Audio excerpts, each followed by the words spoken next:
Out of nowhere, a van shot past him, cutting him off and slamming on its brakes.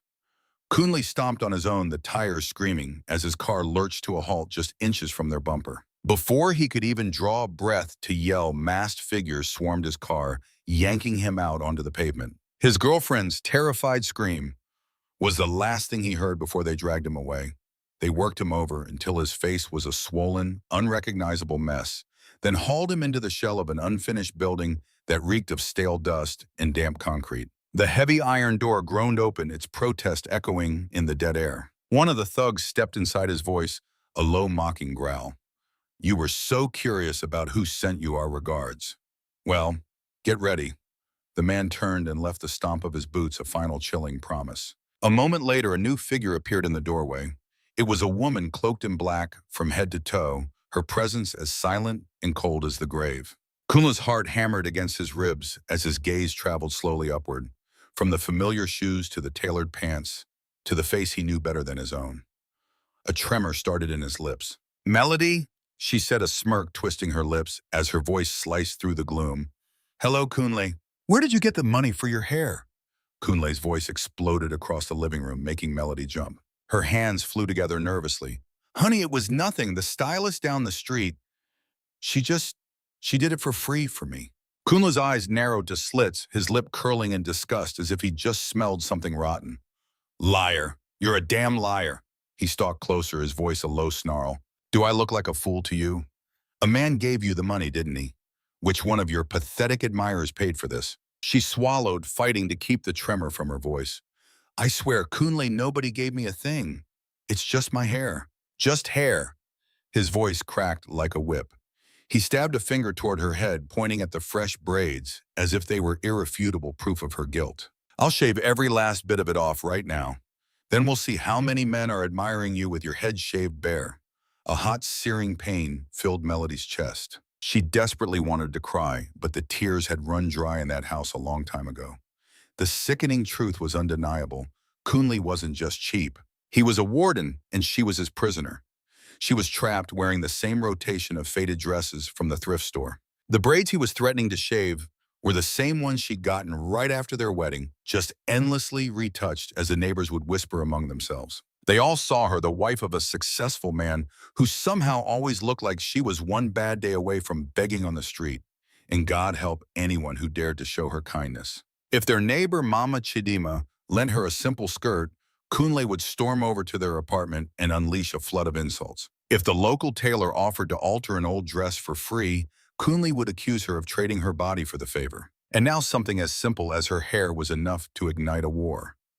Melody's lips parted, the words she'd swallowed for so long finally surfacing. "Kunle, do I have to live like this?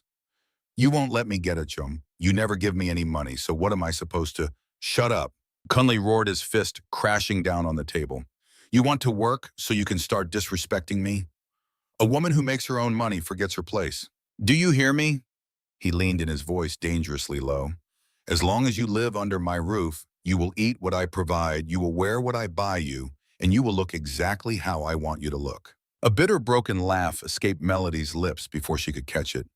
"And what is it that you give me, Kunle? Soup with no meat in it, and a constant stream of insults." Kunle's face went dark with rage. He lunged forward and grabbed a fistful of her new hair, his eyes blazing. "This is your final warning. If I find out you've accepted so much as a piece of candy from anyone else, you will truly regret it." He shoved her away and stormed out. She crumpled onto the sofa, the sobs she had been choking back for weeks finally breaking free. "What kind of life is this?" She wept into her hands. "What kind of man have I married?" When she'd married Kunle, a well-known dealer in auto parts, just a year ago, her mother and brothers had celebrated as if they'd won the lottery. Her father had been buried only a few months before, and with 3 younger brothers still in college, Melody had truly believed Kunle was the answer to all their prayers. A wealthy man who would finally pull her family from the depths of their struggle. But the poverty she was so desperate to escape had only moved relocating from her father's rundown house directly into the hollow of her own chest. She had dated Kunle for barely 2 months, swept up in a whirlwind of desperation to get married and start sending money home. If only she had taken a breath. If only she'd paid attention, she would have seen all the red flags. Like how he never, not even once, took her out to a restaurant. Or how he would always show up to her family's home empty-handed, acting as though the gift of his presence was more than enough. Or how when she told him she was sick, he would just say sorry or tell her he'd pray for her. He never sent money for medicine or brought her fruit like any other decent boyfriend would. She had ignored it all, convinced he would change after the wedding. He never did. So now she silently shouldered the consequences of her haste, biting her tongue every time the weight of her life became too much to bear. On her worst days, she would call her mother only to hear the same tired advice. Just keep enduring it, Melody. Leaving your husband is not our way. You have to be patient. One day God will bless your marriage with a reason to be happy.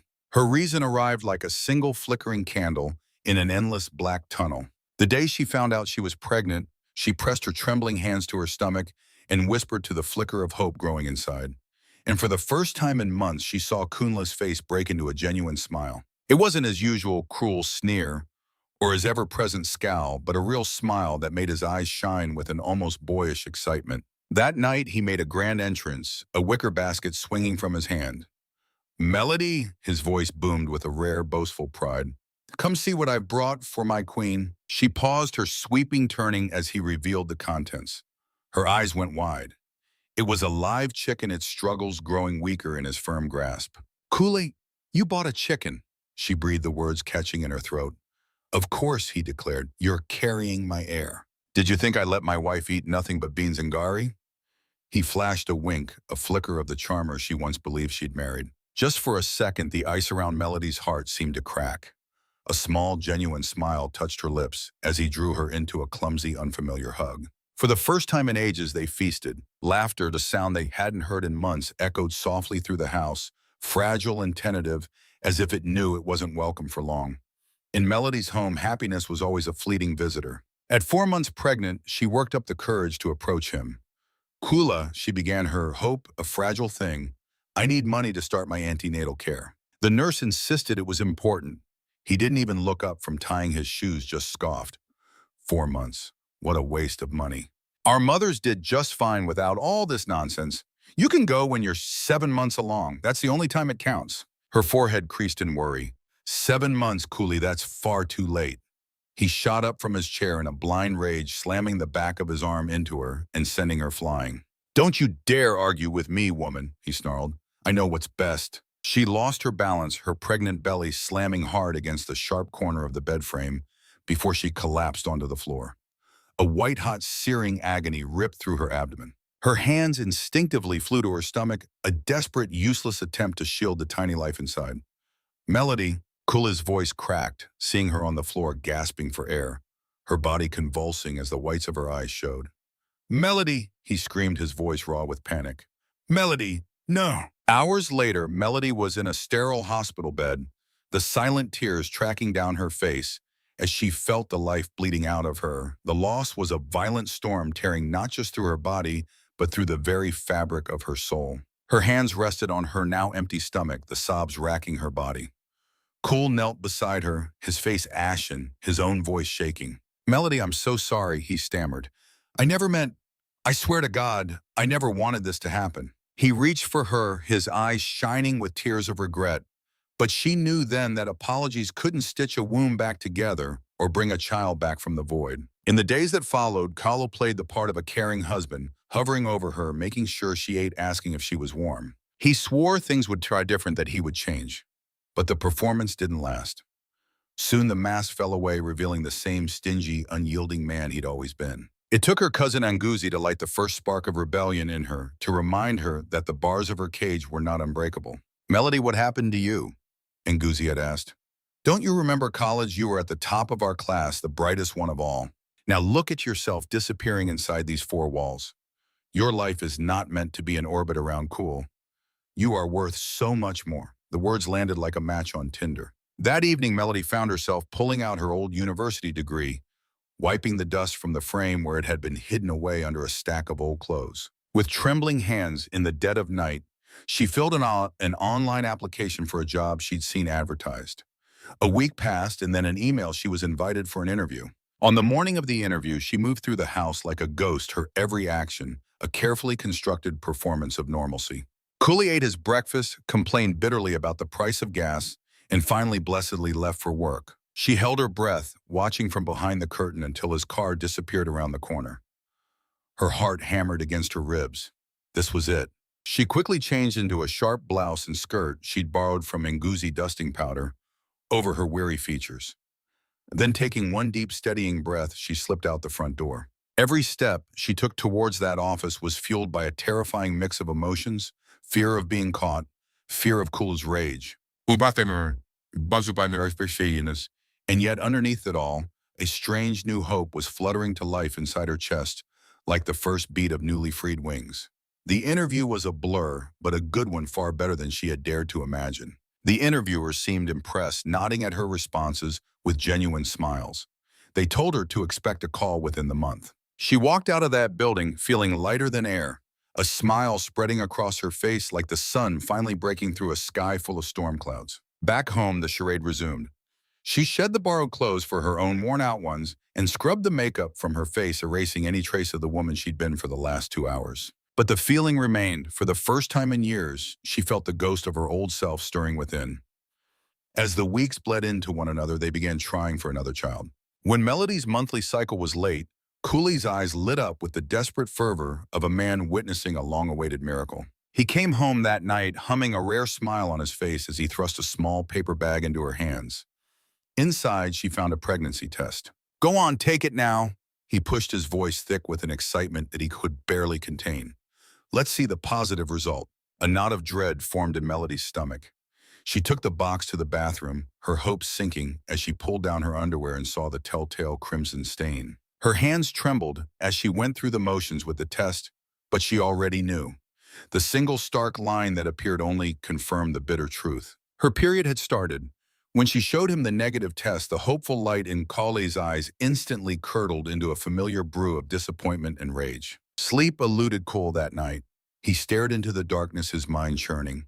A child and heir. It was the entire point of marriage, the only thing he truly wanted from it. Being the only son, he was suffocated by a sense of duty that felt like a fire in his veins to continue his line, to seed his legacy across a new generation. And women in his mind were simply troublesome vessels for that purpose, greedy, burdensome, and ultimately replaceable. To him, women were instruments of chaos, only useful when they were broken and controlled with absolute authority, just as he'd done to Melody. But children were an asset. If he could forge them in fear and demand their unquestioning obedience, his final years would be secure. They would be the architects of his legacy, a source for his pride, carrying his dark influence into the future long after he turned to dust. As he rolled over to face the ceiling, a venomous thought coiled in his mind. Perhaps it was time to find another woman to carry his child. Melody was proving to be a fragile disappointment. A different womb, he reasoned, might be more suitable for cultivating his legacy. He was oblivious to the crushing irony. The grand destiny he was plotting was about to be annihilated by the very woman he was planning to discard. The morning of her older brother's wedding dawned with a vengeance. Her period had arrived in full force, and agonizing cramps twisted in her stomach like sharpened blades. Kunle was still seething with resentment from the negative pregnancy test the night before. He was fastening his expensive watch when Melody approached him, every nerve frayed, bracing for his temper to erupt. Because he had flatly refused to buy her something new for the wedding she was wearing, the same frayed, patched-up lace from her own traditional ceremony. "Kunle, please," she murmured, her voice on the verge of breaking. "I need pads. I've used all the ones I brought from my mother's house." Kunle's face became a mask of stone. "Pads number, you can use tissue. If you can't manage that, then you can forget about seeing your brother get married. I'm not throwing away money on such nonsense." The cruelty in his voice struck her like a slap. Melody bit her lip to trap a cry, turning away, for he could see the tears welling in her eyes. Her hands shook as she folded layer after layer of flimsy tissue. In that humiliating moment, she had never felt so small, so utterly worthless. She was reduced to this, begging for a scrap of dignity in her own husband's world. As she stuffed the wadded tissue into her underwear, she offered a desperate, silent prayer that it would hold. For the first part of the reception, she sat perfectly still, afraid to even breathe. But her cousins and brothers were relentless, insisting she get up and dance to join the celebration for the happy couple. She finally stood her movements stiff and careful, swaying to the beat beside Kunle. To the outside world, she was the image of a doting sister and a blissful wife. But deep into the festivities, a sudden sickening warmth spread between her legs. She froze her eyes, desperately scanning the room for an escape route. Before she could melt into the crowd, a woman tapped her shoulder. "Oh, honey, I'm so sorry, but I think you've stained your dress." Melody's blood ran cold. She turned with agonizing slowness, her gaze fixed on the back of her skirt. A bright crimson patch blossomed on the fabric, a glaring spotlight of shame. Heat scorched her face as she wished for the floor to open up and swallow her whole. Before she could react, her husband Kunle leaned in, his breath hot on her ear, his voice utterly devoid of concern. It was laced with a sharp, cutting irritation. "Why are you embarrassing me in front of all these people?" The air left her lungs. Embarrassment. This is what he called embarrassment. Her shame instantly curdled into white-hot rage, and her voice tore out of her far louder than she'd intended. "I asked you for money to buy." He cut her off, reclining like a bored monarch. "I permitted you to use tissue, did I not? Did you fail to use a sufficient amount?" A shocked gasp rippled through the hall. 200 eyes burned into her skin. Melody's throat closed up and her hands trembling violently at her sides. It was her cousin who broke the silence, her voice slicing through the tension. "Tissue, excuse me. Did you just say you made her use tissue? Your wife is using tissue as a sanitary pad." Melody's face was on fire. The room swam before her eyes, blurred by unshed tears. Her mother materialized at her side, shielding her like a protective lioness, while steering her toward the bathroom. Inside the cramped stall, Melody scrubbed at the stain, her hands shaking violently. But no matter how hard she rubbed, the shame was a stain on her soul far deeper than the blood on the dress. She saw a stranger's reflection in the cracked mirror, a woman with swollen eyes and a quivering mouth. She was a hollowed-out version of the person she used to be.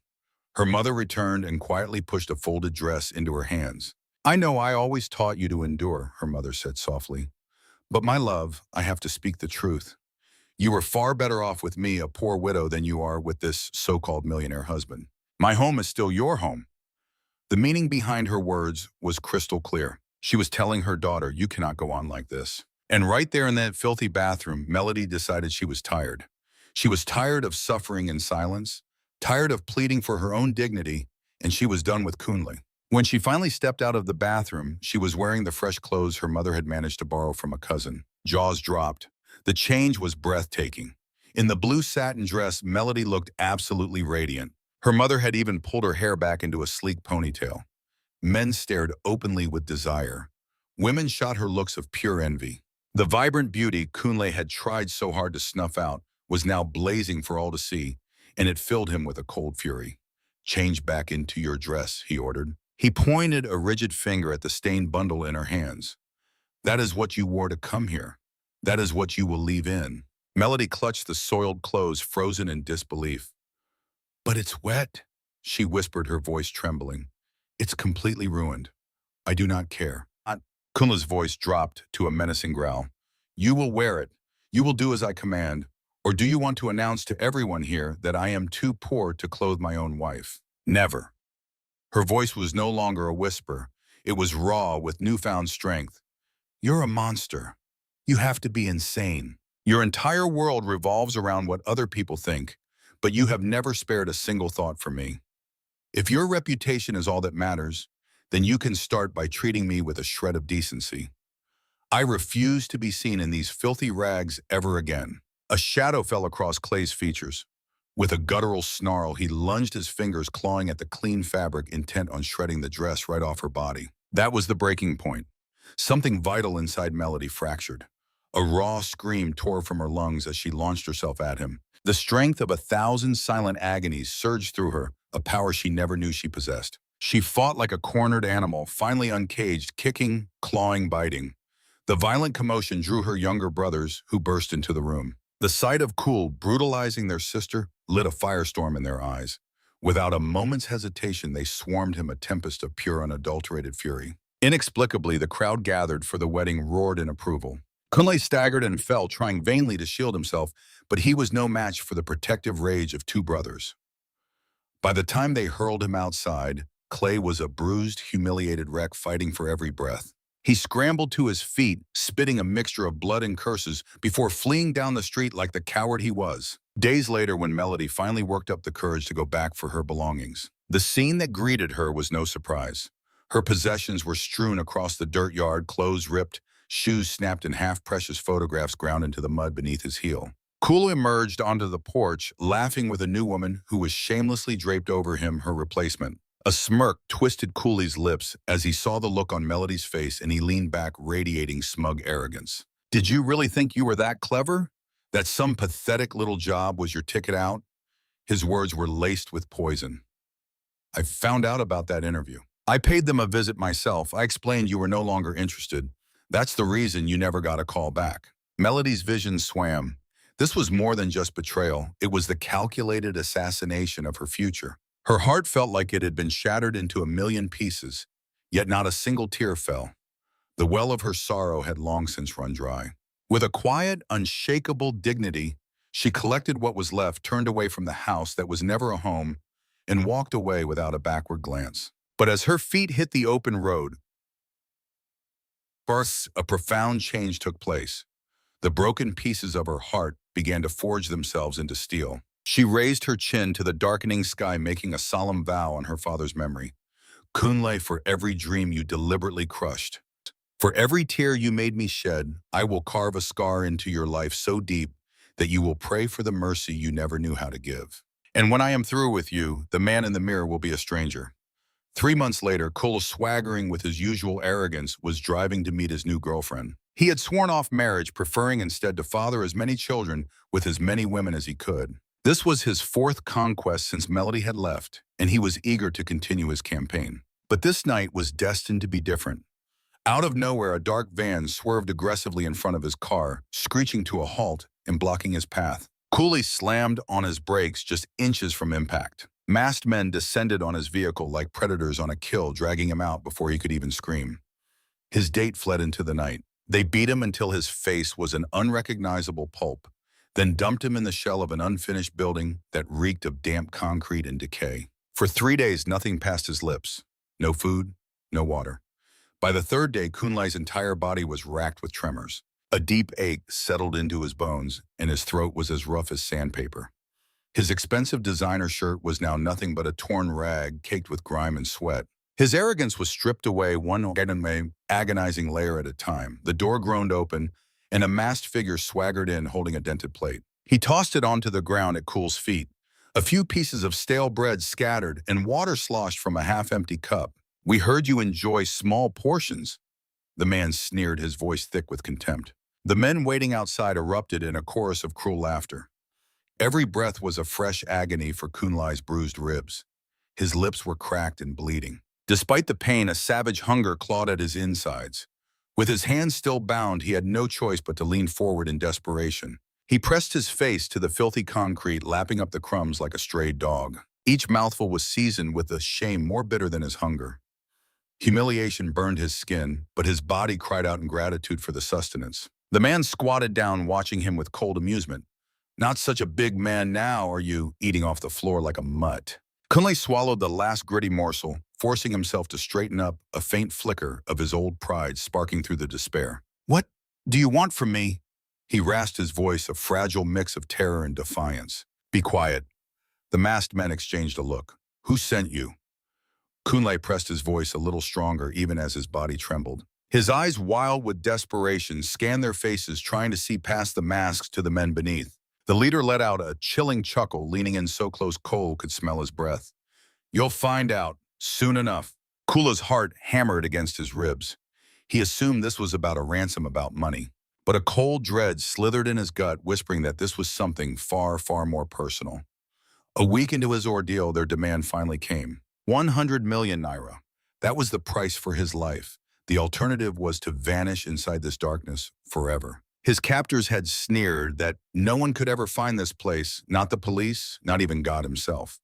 A phone was then thrust into his trembling hands. Hot shame burned through him as his fingers fumbled to dial the only number he knew by heart. Melody, he choked out, his voice a pathetic, broken whisper. He was a mere ghost of the arrogant man he'd once been. Please, they're going to kill me. You have to get the money. You have to save me. Sell the properties, the cars. Sell everything.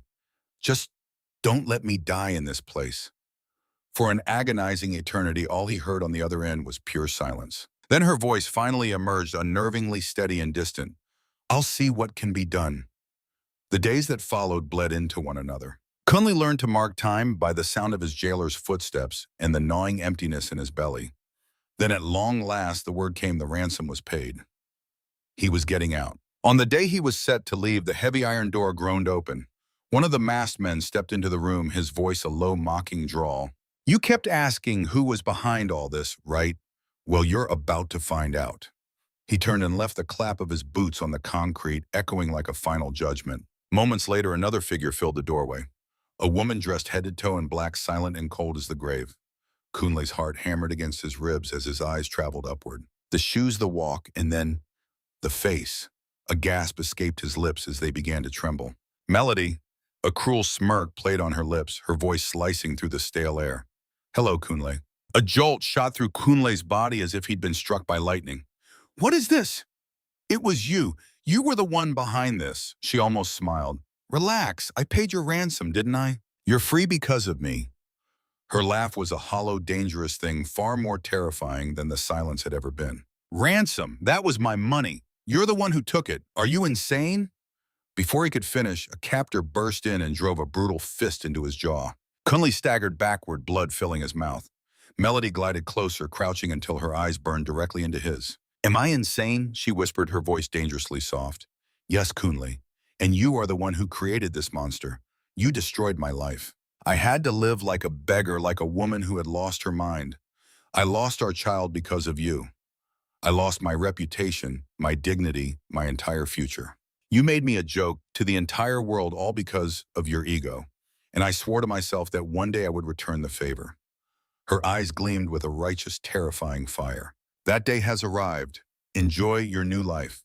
She rose gracefully, turned her back on him, and walked away, her laughter haunting the corridor long after she was gone. 2 days later, Kunle was dumped on a roadside, battered, bruised but alive. He dragged his broken body all the way to his lavish home only to freeze at the entrance.